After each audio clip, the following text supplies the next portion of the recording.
All right, so we're gonna do a wash that joins all those big shapes up together. So I have lots of paint ready, waiting, a red, a yellow, a blue. The red is more to the magenta, French ultramarine blue, and raw sienna. With a big sky wash, let's wet the whole surface.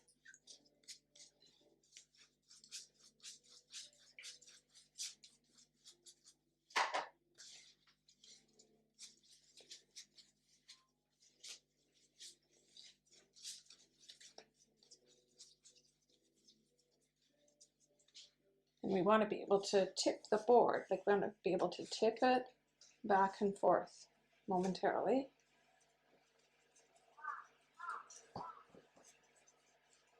So right at the horizon, I see a bit of a warm yellow. Even don't be afraid of it being quite a strong yellow at the moment, and let it link into the building and this structure here because it's quite warm.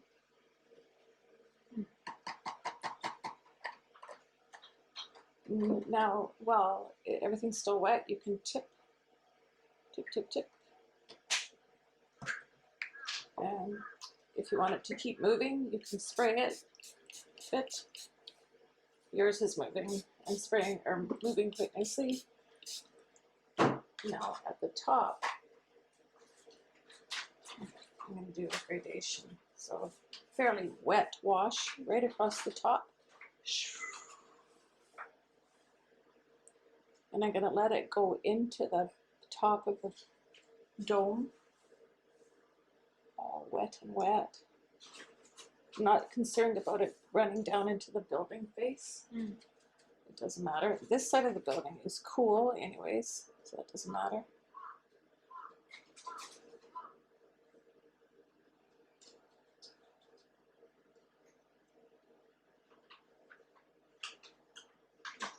The main thing I'm going to protect is this warm face here.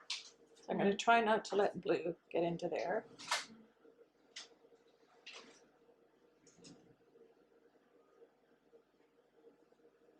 Tip.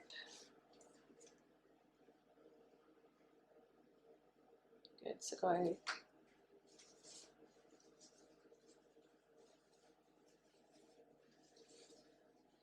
And that's quite a blue red magenta that's in the flower, so I can bring it down even into here. It's fairly strong, doesn't matter.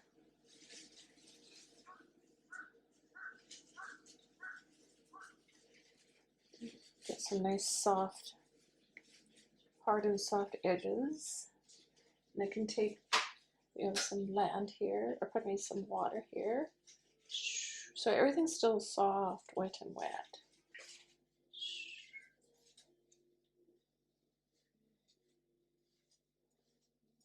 Everything's wet.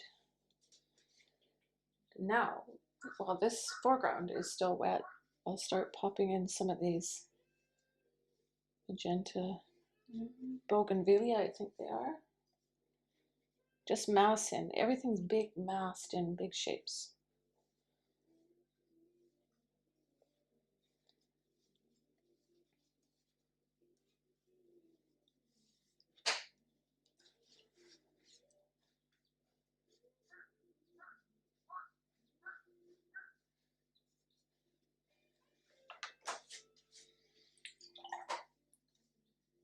And create some texture. This is all soft, wet and wet right now, but I like to use the brush and spatter for some individuals. Texture.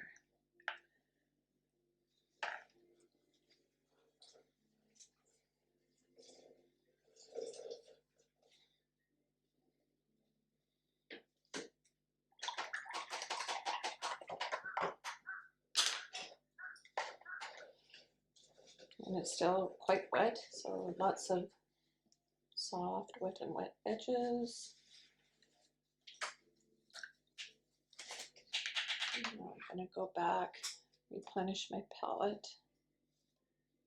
Now the paint is thicker, it's more like heavy table cream. And I'm mixing yellow and blue together, a little bit of red. So the three primaries are creating some nice darks.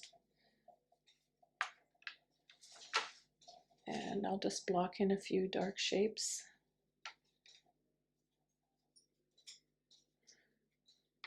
Linking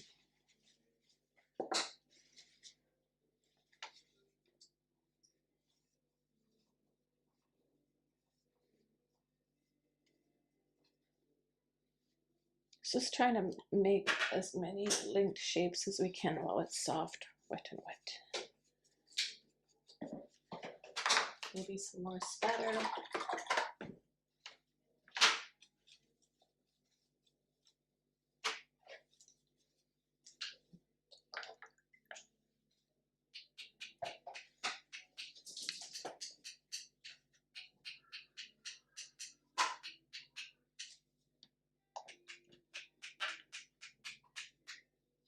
Yeah, first wash.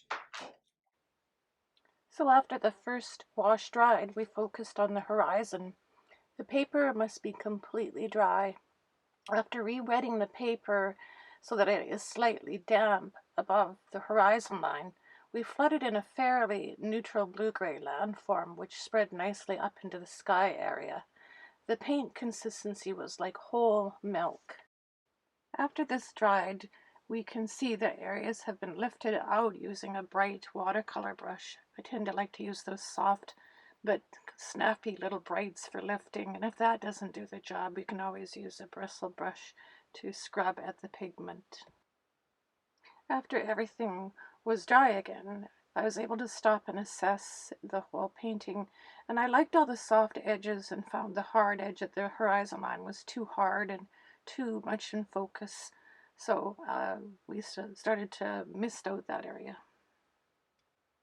After letting the water sit on the paper for a moment, it was easy to just lift and soften.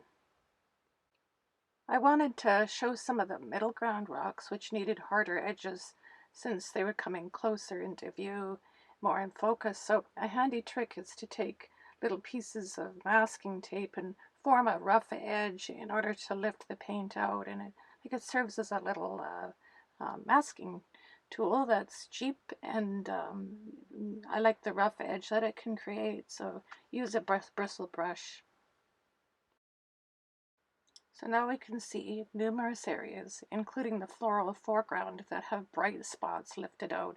I added some white, lighter value pigment to the flower areas, and so the next step is going to be to pop in some darks to key the painting. So here we can see a little close-up of some small darks, and they help complete the simple value range of dark, middle tone, and light. And now I can start keying the painting to just those little darks. And on this close-up, we can see the shadow shapes, and it's so important to try and keep them all linked together instead of piecemeal. It's just more effective and doesn't cause the eye to jump around. With this little close-up of the foliage, we can see how effective a few little in-focus spots of negative painting just impact the entire area of flowers. So it's so true, less is more. So there you have it, some of the bright highlights of white gouache mixed with a little jaune brillant give sparkle and life, and these final touches of light and birds bring life into the painting. The shadows are important. So it makes me want to book a flight to Greece. Thank you, Kiwako, for sharing your dream vacation with us. You can find this and many other teachings on my website at peggyburkosky.com. Please consider subscribing to my YouTube channel for more painting tips and trips and demos and videos.